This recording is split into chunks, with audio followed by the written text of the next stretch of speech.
마가복음 11장 22절부터 24절까지의 말씀을 가지고 믿음은 이렇게 역사합니다 라는 제목으로 함께 은혜 나누겠습니다. 지난주에 우리가 말씀을 나누면서 우리 성도의 인생의 승패는 믿음에 달려있다 라는 말씀을 드렸습니다. 그리고 믿음과 우리 말의 관계에 대한 말씀을 드렸습니다. 우리의 믿음은 말로 나타납니다. 우리의 믿음은 말로 드러납니다.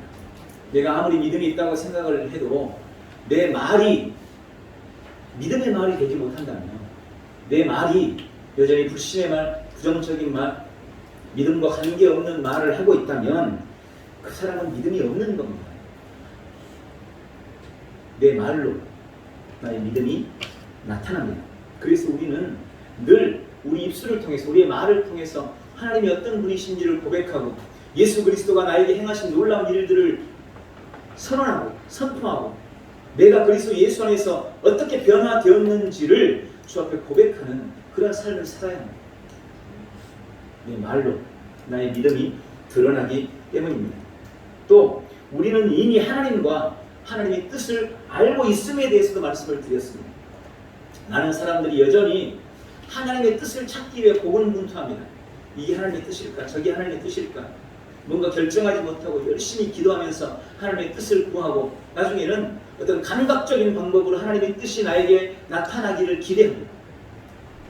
그래서 말씀드린 것처럼 옛날 기드온이 양털 가지고 하나님을 시험하면서 하나님의 뜻이면 양털에만 물이 있게 해주시고 그 다음날은 하나님의 뜻이면 양털에만 물이 없게 하시고 이러면서 하나님을 감각적인 방법으로 하나님의 뜻을 구했습니다. 그러나 여러분 이제 그럴 필요가 없다고 말씀드렸습니다. 지금은 그럴 필요가 없는 시대입니다. 왜냐하면 이미 하나님의 뜻이 우리에게 완벽하게 드러났기 때문입니다. 하나님이 이미 하나님의 말씀, 이 성경을 통해서 자신을 우리에게 완전하게 드러내셨기 때문입니다. 이 말씀만 있으면 우리는 하나님을 발견하고 하나님의 뜻을 깨닫고 알 수 있습니다. 그러니 감각적인 방법으로 하나님의 뜻을 구하려고 하는 것은 매우 위험한 방법입니다. 사탄이 틈타게 돼 있어요. 사탄이 틈을 탄다니까요. 꿈을 꿨는데 이 꿈이 도대체 뭔 꿈인지, 이게 하나님이 주신 꿈인지 그냥 개꿈인지 아니면 사탄이 준 꿈인지 몰라요. 이것 때문에 오히려 나중에 헷갈려서 하나님의 뜻이는 이렇게 해주세요. 이런 어떤 감각적인 방법을 가지고 하나님의 뜻을 구하려고 하면 반드시 사탄 역상이 됐어요. 그래서 우리는 그런 감각적인 방법이 아니라 곧바로 주님이 주신 말씀으로 하나님의 뜻을 찾아내면 되는 겁니다. 말씀이 나를 향한 하나님의 명백한 뜻이기 때문에. 할렐루야. 네. 예수님도 믿음의 말로 일하시고 사역하셨음에 대해서 지난주에 말씀드렸죠. 나사로를 살리러 가실 때도 예수님이 미리 말씀으로 선언하셨습니다. 야이로의 딸을 살리실 때도 예수님이 미리 말씀하셨습니다. 예수님은 미리 말씀으로 씨앗을 뿌리셨고 가서 그 열매를 거두셨어요. 그게 예수님이 일하시는 방식이었습니다. 우리 역시 그래야 됩니다. 우리도 믿음으로 말하고 그 말의 열매를 거두어야 되는 거예요. 그런데 우리가 주의해야 되는 부분에 말씀드렸죠. 그럼 우리가 어떻게 말할 것인가? 어떻게 말할 것인가? 첫 번째, 일부연하지 마. 한 입으로 두말하지 마. 이 한 입 가지고 금세 믿음의 말을 했다가 이 한 입 가지고 또 불신의 말을 해버려요. 그러니 어떤 열매도 거두지를 못하는 겁니다. 지금은 잘 될 거야 라고 했다가 금방 안 될 것 같은데? 이렇게 말해버리는 거예요. 그러니 아무것도 거두지를 못하는 겁니다. 그래 놓고는 왜 열매가 안 맺히는지 그 이유도 몰라요. 또 일관적으로 말해야 된다는 말씀이었어요. 그래서 성경이 하나님께서 역사하시는 방법, 씨를 뿌리면 싹이 나고 그것이 자라서 이삭이 되고 거기서 꽃이 피고 열매가 맺고 그리고 그 열매가 익을 때까지, 열매가 익어야 그때야 낫을 된다는 거예요. 그때 추수한다는 겁니다. 그때까지는 우리가 믿음의 고백을 계속 동일한 믿음의 고백을 견지해야 돼요. 오늘 씨 뿌려놓고 내일 아침에 났나 안 났나 한번 헤쳐보고 이러면 끝나는 거예요. 이제 싹이 났는데 그게 맞나 하고 뽑아버리면 그걸로 끝나는 거죠. 일관된 말, 우리의 믿음을 끝까지 견제 나가야 돼요. 무엇보다 우리는 믿음의 말씀을 말해야 된다라고 말씀했습니다. 믿음의 말씀이 뭔가? 믿음의 말씀이 예수님께서 나를 위해 행하신 일입니다. 그걸 고백하는 것, 그리고 그리스도 예수 안에서 믿는 내가 어떻게 변화되었는지, 거듭난 내가 누구인지 그걸 고백하는 겁니다. 그게 믿음의 고백입니다. 믿음의 말씀입니다. 하나님께서 믿음을 통해서 나에게 주신 그 은혜와 놀라운 능력을 나의 삶에 누리기를 결단하고 그것을 주장하고 그것을 선언하고 선포하는 것, 이게 믿음의 말씀을 말하는 것입니다. 여기까지 지난주에 함께 말씀을 나눴습니다. 말과 믿음이 얼마나 중요한지. 오늘은 그 말씀에 이어서 오늘 마가복음 11장 22절부터 24절의 말씀으로 믿음이 그럼 실제로 우리의 삶에서 어떻게 역사할 것인가, 믿음의 역사하는 원리에 대해서 잠깐 은혜를 나누려고 합니다. 오늘 읽은 이 본문의 말씀에는 예수님께서 이제 공생의 사역을 마무리하면서 이제 마지막 주간에, 예수님이 이 땅에서 사시는 마지막 주간, 그 마지막 주간에 우리가 흔히 사순절 보내고 마지막 종료주의를 보내잖아요. 고난주간. 이 고난주간에 하셨던 사역이 바로 이 사역입니다. 마지막 그 시간, 예수님이 마지막으로 예루살렘에 올라가서 사역하시면서 그때 행하신 놀라운 일들을 통해서 우리에게 주님이 보여주신 어떤 믿음의 모범, 믿음의 모델을 통해서 우리에게 주시는 중요한 교훈이 이 말씀 속에 담겨 있습니다. 오늘 11장 12절부터에 보면 예수님이 이제 아침에 일찍이 제자들과 함께 예루살렘으로 올라가십니다. 고난주간입니다. 이때가 예루살렘으로, 성으로 올라갔습니다. 근데 성으로 가다가 보니까 저 멀리에 무화과나무 한 그루가 보이는 거예요. 그런데 그 무화과나무 잎이 무성했습니다. 그냥 이 길로 가도 되는데 예수님은 그 무화과나무를 보고 제자들을 이끌고 일부러 그 무화과나무 있는 그 길로 가시는 거예요. 그리고 가서 그 무화과나무를 보면서 예수님께서 뭔가 기대하셨습니다. 혹시 열매가 있을까? 왜? 시장하셨거든요. 아침에 예수님 밥도 못 얻어먹고 집에 가시는데 시장하셔서 뭔가 얻을 게 있을까 하고 가봤어요.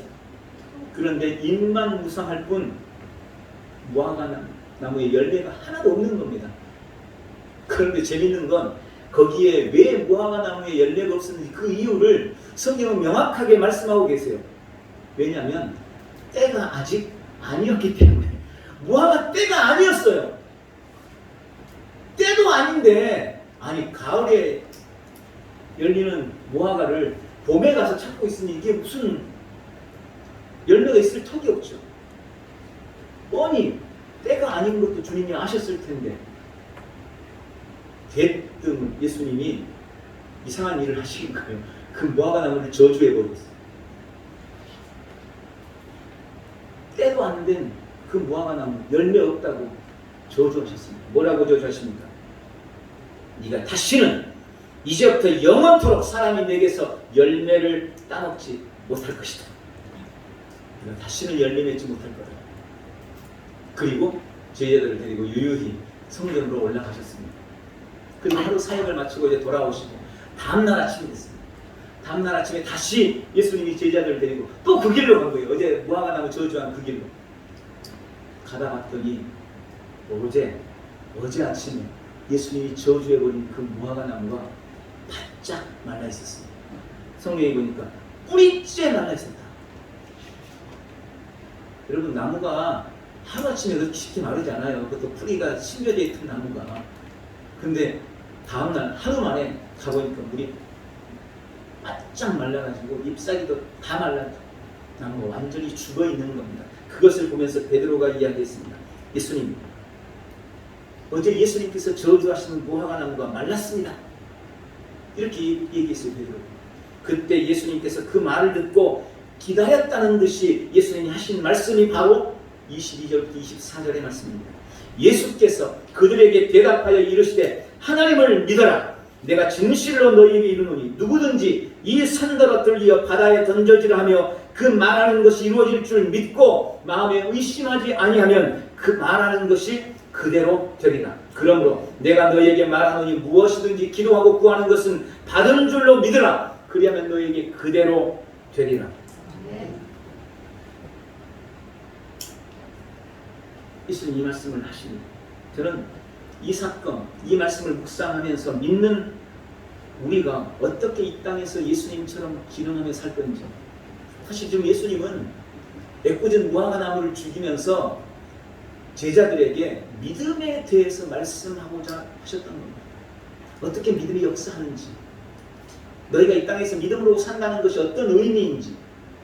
여러분, 우리는 다 믿음의 사람들이잖아요. 우리가 이 땅에서 믿음으로 살아야 되잖아요. 그럼 어떻게 나의 믿음이 기능하고, 어떻게 나의 믿음이 역사하고, 어떻게 나의 믿음이 일할 것인지, 그 원리가 뭔지 예수님은 바로 이 무화과 나무의 저주를 통해서 우리에게 가르쳐 주고자 하셨다는 것입니다. 아주 간단해요. 어렵지 않아요. 오늘 이 원리를 마음속에 깊이 새기고 믿음이 주는 은혜, 주님께서 우리에게 주신 믿음의 능력을 삶의 자리에서 누려나가는 복되고 귀한 성도들 다 되시기를 예수님의 이름으로 축원합니다. 저는 총 4가지로 이 원리를 설정해봤습니다. 첫 번째, 믿음이 역사하려면 내가 원하는 바, 갈망하는 바가 무엇인지 명확해야 한다는 것을 기억해야 합니다. 우리 신앙의 전반에서 어떤 상황에서든지 내가 원하는 바가 무엇이냐라고 물었을 때 우리가 그것을 분명하게 말할 수 있어야 돼요. 여러분, 많은 사람들이 열심히 기도하고 간구하는데 가만히 보면 기도해놓고는 뭘 위해서 구했는지를 잘 몰라요. 오늘 뭘 위해서 기도했어 이러면 그냥 다요. 나라를 위해서도 하고, 교회를 위해서도 하고, 생각나는 사람들을 위해서도 하고. 물론 뭐 그게 잘못됐다는 말은 아니에요.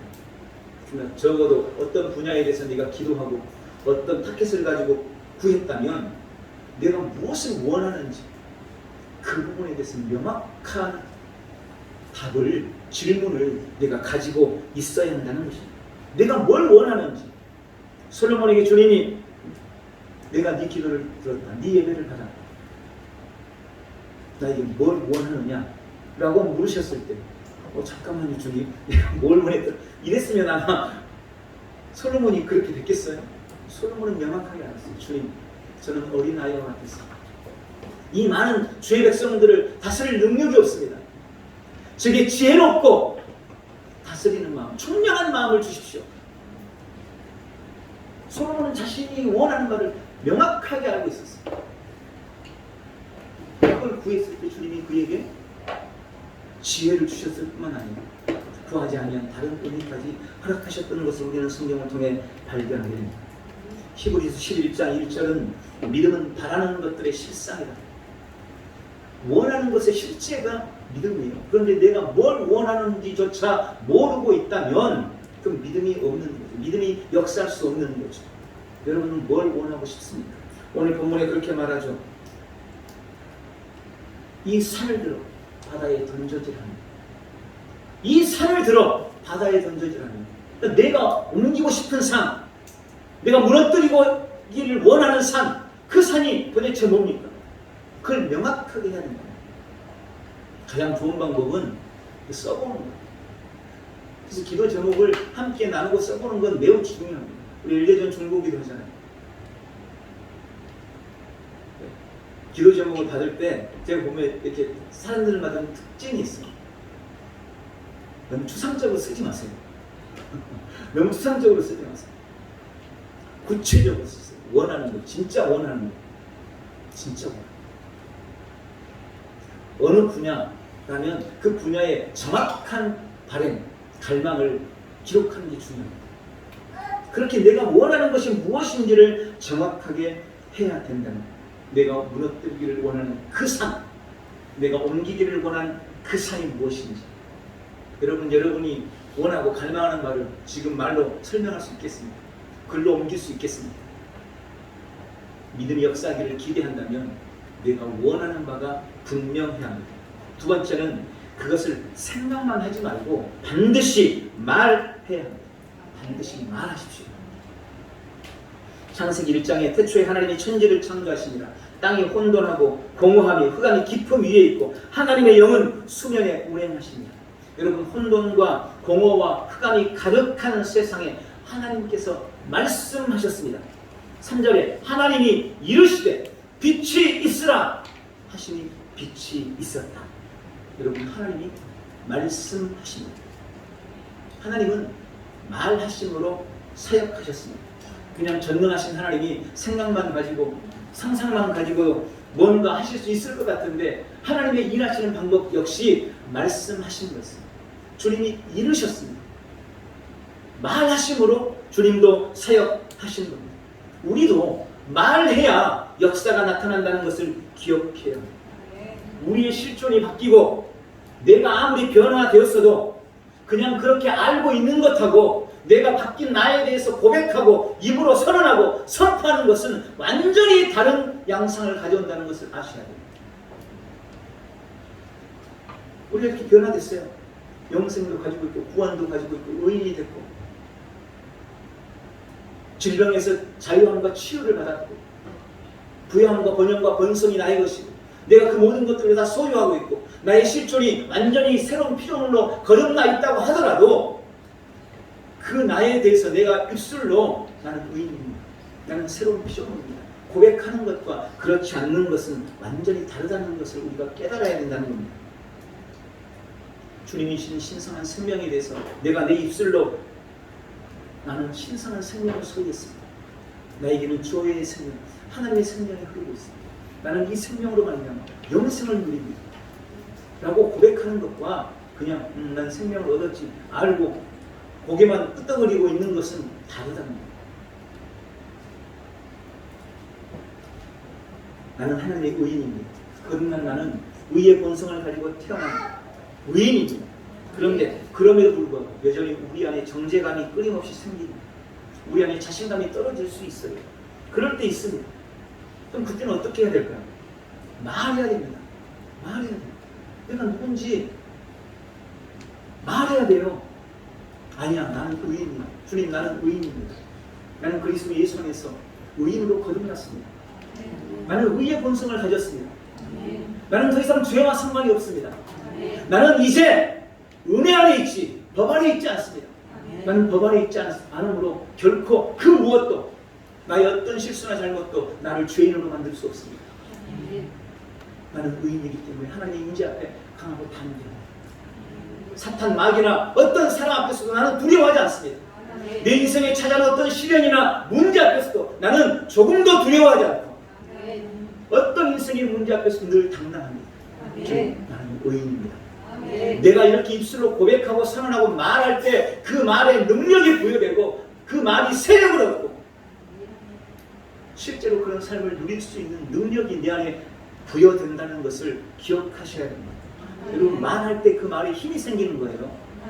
말하지 않으면 아무 일도 일어나지 않습니다. 내가 말하기 시작할 때 그 말이 세력을 얻는 것입니다. 내가 내 입으로 선언하고 선포할 때 감각과 어둠으로 나를 속이는 악한 영들이 떠나가는 거예요. 그런 은혜가 있기를 예수님의 이름으로 축원합니다. 오늘 본문에 예수님도 분명히 말씀하셨습니다. 누구든지 이 산더러 바다에 던져지라 라고 말하며 말해야 됩니다. 말해. 아무리 그렇게 소망하고 속으로만 생각하고 있어도 소용이 없어요. 실제로 산아 들려서 바다에 던져주십시오 라고 말해야 된다고 말씀하는 것입니다. 우리 안에 어떤 갈망이 있으니까 어떤 소망이 있으니까 그것을 믿음으로 담대하게 말하시기 축복합니다. 여러분이 옮기기 원하시는 산이 있다면 말하셔야 돼요. 말할 때 하나님의 역사가 나타납니다. 하나님도 천지를 창조하실 때 말씀으로 창조하셨고 예수님도 당신의 일들을 이루어 나가실 때 말씀으로 사역하셨습니다. 우리도 우리의 믿음을 말함으로 승리의 삶을 누릴 수 있음을 기억하시기 바랍니다. 세 번째는 말하는 모든 것들이 이루어질 줄 믿으셔야 합니다. 말하는 모든 것들이 이루어질 줄 믿으십시오. 사도행전 16장 31절에 우리가 잘 아는 너무나 유명한 말씀이죠. 주 예수를 믿으라. 그리하면 너와 내 집이 구원을 얻으리라. 여러분, 우리는 다 예수님을 믿고 구원받았습니다. 혹시 여기에 대해서 여전히 의심하고 있는 분 계십니까? 대부분 그렇지 않을 거예요. 우리가 얻은 영생에 대해서는 예수님 믿으니까 구원받았다, 이 부분에 대해서는 별로 의심 안 해요. 그런데 이건 의심이 안 되는데 다른 건 다 의심이 돼. 치유받았다는 건 의심이 돼요. 내가 부여해졌다는 건 의심이 돼요. 내가 말해서 산이 옮겨진다는 것에 대해서는 의심이 생겨버려요. 여러분, 단순해져야 됩니다. 단순해져야 돼요. 그냥 믿으시는, 그렇게 자꾸 결단하시기 바랍니다. 난 주님의 약속을 의심하지 않습니다. 난 주님이 말씀하시는 것을 의심하지 않습니다. 나는 현실보다 말씀을 더 의지합니다. 나는 현실보다 말씀에 더 권위를 부여합니다. 여러분, 이게 우리의 신앙의 바탕이 되어야 됩니다. 근데 우리는 많은 경우 믿음보다 감각이 더 우선돼요. 믿음보다 현실이 더 우선돼요. 상황이 더 우선돼요. 말씀이 말하는 것보다 상황을 더 귀하게 여겨요. 더 중요하게 여겨요. 더 무겁게 받아들여요. 아니, 주님은 치료받았다는데 내가 아파. 이러면 아픈 게 사실이지. 이러고 자꾸 그쪽을 선택한다니까요. 나도 모르게. 그래서 우리는 자꾸 그렇게 고백해야 되는 거예요. 아닙니다. 나는 현실보다 말씀을 더 권유해 줍니다. 내게 최고의 권유는 말씀입니다. 나는 하나님의 말씀을 나의 감각보다 더 우선해 둘 겁니다. 나는 하나님의 말씀을 나의 상황보다 더 우선순위해 둡니다.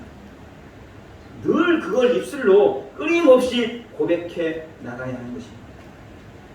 주님이 주시는 치유를 믿습니다. 그런데 여전히 아픈 것 어떡하죠?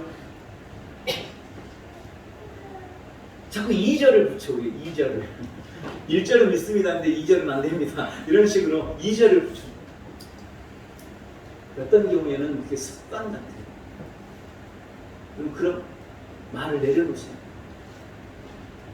의도적으로, 의식적으로 말하는 것을 훈련하시기를 축복합니다. 여러분, 어떤 분야든, 건강이든 재정이든 관계든 어떤 분야든 그와 관계된 말씀을 많이 들을수록 그에 대한 믿음도 커집니다. 이건 매우 중요한 원리예요. 성경이 그렇게 말씀하잖아요. 믿음은 어디서부터 생깁니까? 하나님의 말씀을 들음으로부터 생깁니다. 우리가 말씀을 계속해서 듣다 보면 믿음은 점점 커져요. 주일날 예배당에 와가지고 하나님의 말씀을 들을 때는 뭔가 다 해낼 것 같죠. 믿음이 있어요. 왜 그럴까요? 말씀을 듣고 있으니까. 말씀이 들음으로 말미암아 믿음이 생기니까 이때는 믿음이 커지는 것 같아요. 그런데 세상에 나가서 한 이틀만 지나면 그 믿음이 어디론가 거 사라져요. 왜요? 말씀을 안 듣고 있으니까. 뭘 들어야 대신? 드라마 듣고, 세상적인 말 듣고, 요즘에 뭐 재밌는 거 뭐 있어, 킹더랜드 뭐 이런 거 듣고, 이런 것만 계속 듣다 보면 믿음이 점점 사라지는 거죠. 그래서 우리가 말씀을 듣는 것을 멈추지 말아야 돼요. 하나님의 말씀에 내 눈을 절대 떼서는 안 됩니다. 그럴 때 믿음이 유지가 되고 믿음이 성장해 가는 거예요. 매일 말씀의 실제 열심히 들으셔야 돼요. 습관적으로 그냥 한 번만 살짝 들어갔다가 나오지 마시고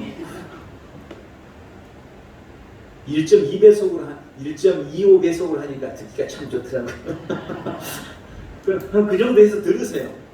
한 2배속 하면 뭔 말인지 못 알아들어요. 들어야 믿음이 생깁니다. 그래서 우리가 뭔가 큰 일을 계획하고 뭔가 바람과 소망을 가지고 작정해서 기도하거나 그럴 때는요, 계속해서 그 분야에 대한 말씀을 들어야 돼요. 계속해서. 그때는 좀 다른 말에 귀를 좀 닫고 세상적인 것에 좀 귀를 닫고 하나님의 말씀을 가까이 하고 주님의 말씀에서 눈을 떼지 않고 내 귀를 떼지 않아야 믿음이 계속해서 성장해서 역사를 이루는 것입니다. 근데 기도는 그렇게 작정해서 뭔가 한다고 하면서 하나님의 말씀을 안 들으면 믿음으로 이겨나갈 수가 없는 거예요. 여러분, 단순히 믿기를 결단하십시오. 믿으려면 하나님의 말씀을 눈에서 떼지 않으셔야 합니다. 지속적으로 말씀을 들으면서 여러분의 믿음을 키워가시기를 주님의 이름으로 축복합니다. 그 마지막으로 절대 의심하지 마십시오. 야고보서 1장 6절부터 8절에 그렇게 말씀합니다. 오직 믿음으로 구하고 조금도 의심하지 말라. 의심하는 자는 마치 바람에 밀려 요동하는 바다 물결 같으니 이런 사람은 무엇이든지 주께 얻기를 생각하지 마라. 두 마음을 품어 모든 일에 정함이 없는 자다. 여러분 믿었어요. 근데 의심이 들어올 때 그걸 내가 용납해버리면 두 마음을 품는 게 됩니다. 그러면 어떤 것도 이루어지지를 않아요. 믿음의 최대 적은요, 의심입니다. 이 두 개는 같이 갈 수 없어요. 의심을 배제해야 믿음이 일할 수 있어요. 의심하기를 거절하시기를 축복합니다. 이런 분들이 있죠. 아까도 잠깐 말씀드렸는데 기도해서 질병이 치유됐습니다. 진짜로 기도해서 시에 간거하고 기도해서 병으로부터 치유를 받았어요. 그래서 한 달은 건강해.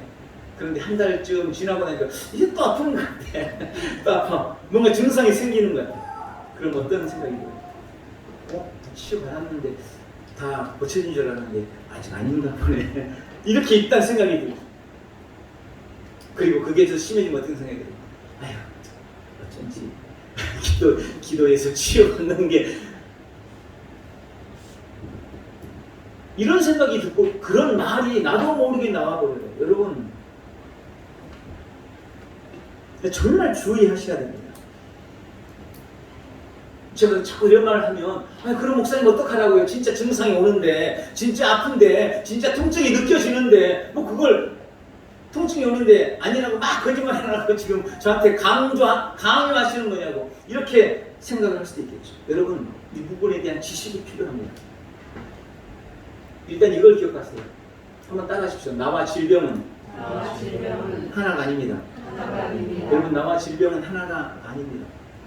이것은 그 질병은 그냥 내 몸에 잠깐 나타나는 증상일 뿐이지 그건 나와 하나가 아닙니다. 이걸 일단 인식하셔야 돼요. 한번 따라하십시오. 나는 영입니다. 혼을 가지고 있고 몸 안에 삽니다. 이게 성도의 정체성이죠. 진짜 나는 영입니다. 이 몸은요 진짜 내가 사는 집이에요. 이렇게 한번 인식을 해보십시오. 요즘 비가 계속 왔잖아요. 너무 많이 왔어요 진짜. 여기가 막 흐르고 막 여기 안 흐르던 데가 막 흐르고 이래가지고 얼마나 신경 쓰였는지 몰라요. 저희 집에도 이 베란다 쪽에 공사하는데 거기서 자꾸 물이 떨어져요. 비가 많이 오면 물방울이 떨어져요. 비 올 때마다 이게 보통 신경 쓰이는 게 아니에요. 비가 많이 오면 들어가면서 흐르고 있는 거 아니야? 이런 생각이 드는 거예요 자꾸. 그런데 집에서 물이 새고 있다고 해서 내 몸이 아픕니까? 내가 아픈 겁니까? 아니요. 그냥 집은 집일 뿐이에요. 그 물이 새고 있는 건 그냥 가서 고치면 돼요. 그것 때문에 내가 막 아프고 막 스트레스 받고 이럴 필요는 없어요. 쉽게 말하면 돈만 있으면 돼. 가서 고치면 돼. 여러분 영적으로 우리의 영과 혼과 몸의 관계를 그렇게 한번 생각해 보세요. 진짜 나는 영이에요. 내 몸은 내 영이 사는 집입니다. 나는 영이에요. 영. 주님은 이미 내 영 안에 완벽한 치유를 주셨어요. 나는 이미 건강해요. 그런데 내 몸에 내 집에 좀 흠집이 생겼고 상처가 생겼고 좀 증상이 있다고 해서 내 영이 난 아프다 이렇게 말할 필요 없는 거예요. 이건 그냥 고치면 돼. 이건 수리하면 돼. 이건 좀 지나면 괜찮아져. 비만 개면 비가 조금만 오면 물이 안 새. 그랬다는 흔적도 없어져. 이렇게 받아들이면 되게 쉬운 문제가 되는 거예요 사실. 이게 여러분들이 되게 중요한 겁니다. 진짜 나는 영이에요. 예수님은 십자가와 부활을 통해서 내 영 안에 완벽한 회복과 치유와 기적을 베푸셨어요. 나는 완전히 새로워졌습니다. 완전히 새로워진 나는 영이에요. 여러분 몸은 엄마 뱃속에 들어갔다 나온 적 없잖아요. 그런데 우리 영은 주님과 함께 죽고 다시 살았어요. 그래서 새로운 피조물이 된 거예요. 근데 그 영이 그냥 옛날 이 집에 그냥 잠깐 거하고 있는 것 뿐이에요. 그렇게 생각하면 내 육신에 찾아온 어떤 질병이나 그것으로 인한 통증이나 증상들을 우리가 좀 더 쉽게 이겨낼 수 있어요. 그렇게 거절하고 명령하면 됩니다. 예수의 이름으로 진짜 나는 영이다. 나는 이미 건강하다. 진짜 나는 이미 건강하다. 그럼 내 몸의 역사는, 내 집의 역사는 악한 질병은 나는 너를 믿음으로 거절한다. 나에게서 떠나갈지어다. 내 몸에서 떠나갈지어다. 나는 너를 용납하지 않는다. 나는 너를 받아들이지 않는다. 질병은 나는 너를 거절한다. 내 몸에서 떠나갈지어다. 여러분 자꾸 이렇게 고백하고 선언하시는, 그럴 때 내 안에 증상으로 인한 의심, 현상으로 인한 의심, 이런 걸 이겨낼 수가 있게 되는 거예요. 사람들은 자꾸 증상을 보면서 의심을 가져와요. 현실을 보면서 자꾸 의심을 해버려요. 그렇지 않습니다. 눈에 보이는 것은 잠깐입니다. 보이지 않는 것이 영원합니다. 우리는 영원한 것을 믿음으로 받아들인 사람들이에요. 그러니까 현실 때문에 영원한 것을 의심하는 것은 어리석은 일이에요. 결단하시기 바랍니다. 나는 증상 때문에 나의 치유를 의심하지 않겠다. 나는 현실 때문에 나의 영혼, 진짜 나를 의심하지 않겠다. 그런 결단과 결심이 여러분이 있기를 예수님의 이름으로 축원합니다. 마지막으로 말씀을 맺으면서 제가 두 가지 말씀을 드리려고 합니다. 첫 번째는 누가복음 17장 6절입니다. 너희에게 겨자씨 하늘 만한 믿음이 있었더라면 이 뽕나무더러 뿌리가 뽑혀 바다에 심겨지라 하였을 것이요 그것이 너희에게 순종하였으리라. 여러분, 너에게 겨자씨 같은 믿음, 겨자씨가 얼마나 작은지 아시죠? 그만한 믿음만 있었더라면 너는 그 나무에게 뿌리가 뽑혀 바다에 던져져라 라고 말했을 것이고, 그러면 그대로 됐을 것이다 라고 예수님이 말씀하신 겁니다. 큰 믿음, 사과만한 믿음, 아니 수박만한 믿음, 아니요, 그냥 겨자씨 같은 믿음만 있었어도 네가 그 믿음을 가지고 말하면 그 말대로 됐을 거야. 이 말이 무슨 말일까요? 너 왜 믿음이 있는데 말을 안 해? 이 말이에요. 예수님 우리에게 지금 그렇게 책망하시는 겁니다. 너 겨자씨보다 적어도 그보다는 더 믿음이 있잖아. 그래, 네가 보니까 너 믿음 사과만 하네. 너 믿음은 수박만 하네. 말해! 그러면 그대로 될 거야. 근데 왜 말 안 하니? 지금 주님이 그렇게 말씀하시는 거예요. 여러분이 믿음이 있잖아요. 그 믿음 가지고 말하십시오. 선 옮겨지라고 말하십시오. 그 문제 해결되라고 말하십시오. 그 질병 치유된다고 말하십시오. 내 자녀 잘 될 거라고 말하십시오. 말해야 돼요. 말하시기를 축복합니다. 또 한 가지 말씀은 마가복음 5장에 나와 있는 혈류증 앓았던 여인에 대한 이야기. 예수님이 야이로의 집으로 갈 때 중간에 많은 사람이 뒤를 따랐는데 혈류증 앓은 한 여인이 등장합니다. 이 여인은 오랜 기간 동안 혈류증을 앓았습니다. 몸에서 계속해서 피가 나옵니다. 이거 낫질 않아요. 그것 때문에 엄청난 고민과 고통을 겪었어요. 그런데 어느 날 예수님께 대한 소문이 그에게 들려왔습니다. 근데 그 소문을 듣고 이 여인의 마음속에 믿음이 생긴 거예요. 아, 내가 그 예수님을 만나면 그가 나을 것 같아. 믿음이 생긴 거예요. 그래서 혈류증 앓은 여인, 유출병이 있는 사람은 사람들 사이에 오면 안 되는데 그 법적으로 걸리는 거예요. 돌 맞을 수 있어요. 그럼에도 불구하고 이 여인은 입 꼭 다물고 그냥 예수님을 찾아 나온 거예요. 자기 혈류증이 있다는 것 숨기고 나왔어요. 예수님이 지나가는데 갑자기 예수님에게서 능력이 나가는 것을 예수님이 깨달았어요. 그래서 가던 길을 멈춰서서 지금 야이로는 바빠 죽겠는데 자기 딸 곧 죽겠다고 지금 난리인데 멈춰서서 그런 누가 내 몸에 손대느냐. 그러니까 옆에 있는 제자들도 얼마나 답답해요. 아니 지금 사람들이 얼마나 많은데 손만 대고 난리인데 아니 누가 옷을 댔다고. 그래서 제자들이 그래요. 아니 사람들이 너무 많아가지고 하면 누가 그런 것 같아요. 아니다. 누가 내 몸에 손댔다. 나에게 능력이 나가는 건 내가 알았다.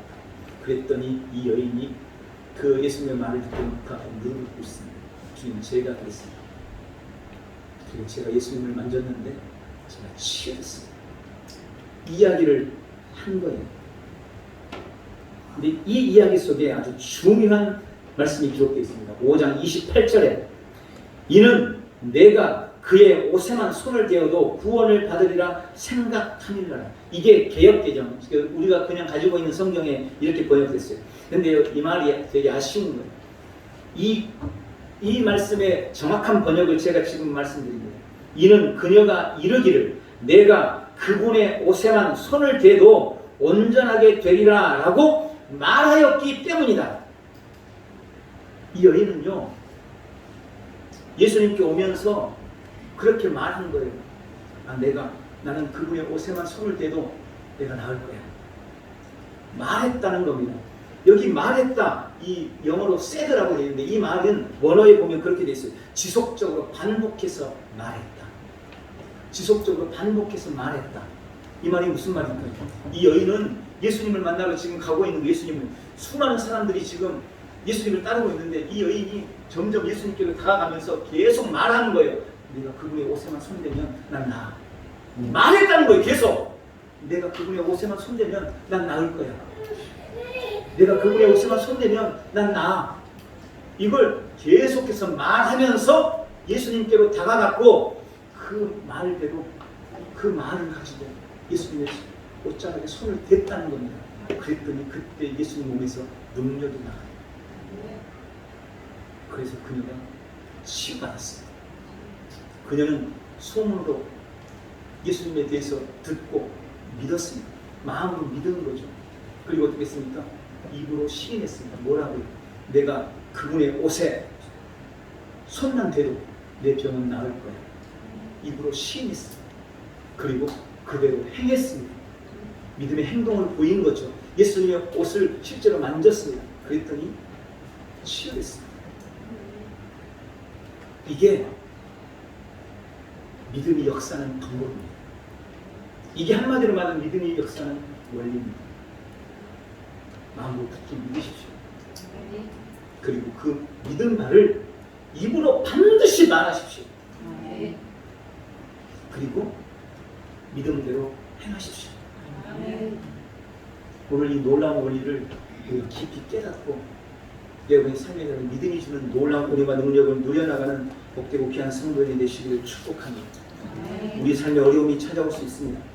그로 인한 두려움도 올 수 있습니다. 그러나 그렇다고 해서 내가 굳이 그 두려움을 묵상하고 그걸 고백할 필요는 없습니다.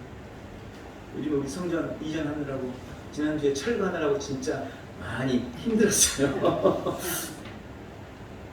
많이 염려들도 해주시고 생각보다 훨씬 힘들더라고요. 근데 제가 그걸 갖다가 굳이 입술로 진짜 힘들었어요. 나 다시는 안 해요. 많이 힘들었어요. 많이 어려웠어요. 굳이 그걸 입술로 고백할 필요는 없어요. 대신 저는 그걸 가지고 그런 힘든 과정들을 겪으면서 우리 성도들이 주는 여러 가지 위로와 격려와 도움들을 오히려 감사하게 받고 그걸 통해서 우리 교회가 더욱더 성장할 거라는 기대를 갖게 되고 오히려 그 안에서 소망을 보는 거예요. 주님께서 우리 교회를 통해서 큰 일을 이루어가시겠구나. 현실과 상황은 누구에게나 똑같이 다가올 수 있어요. 그러나 어떤 사람은 그 현실을 보면서 부정적인 생각으로 두려움을 키우고 불안을 키우는 사람이 있는가 하면 똑같은 현실임에도 어떤 사람은 오히려 그 속에서 믿음의 말로 하나님의 역사를 기대하고 소망하는 그런 승리의 삶, 믿음의 삶을 살아나갈 수 있는 것입니다. 어디에 달렸다고요? 다 우리의 말에 달려있는 겁니다. 말. 오늘 이 원리를 깊이 알고 삶의 자리에서 믿음으로 의식적으로 말하고 고백함으로 믿음이 주는 놀라운 능력을 누려나가는 복된 성도들 되시기를 예수님의 이름으로 축복합니다. 기도하겠습니다. 전능하신 아버지, 나에게 믿음이 역사하는 놀라운 비밀, 놀라운 원리를 깨달을 수 있도록 은혜 베푸셔서 감사합니다. 나는 내 삶의 갈망과 무너뜨릴 산이 무엇인지 명확하게 알고 있고 언제나 분명한 것을 기도합니다. 하나님이 말씀으로 천지를 창조하셨고 예수님도 믿음의 말로 일하셨듯이 나도 언제나 입술의 말로 믿음을 누려가기를 결단합니다. 말씀이 나에게 최고의 권위이므로 나는 현실보다 말씀을 믿고 바른 인식과 분명한 믿음으로 언제나 의심을 거절할 것입니다. 오늘도 나는 나의 믿음을 의식적으로 고백하고 선포하여 믿음이 주는 은혜와 능력과 축복을 나의 온 삶에 누리기를 결단합니다. 예수님의 이름으로 축복합니다. 아멘. 우리 다 같이 일어나셔서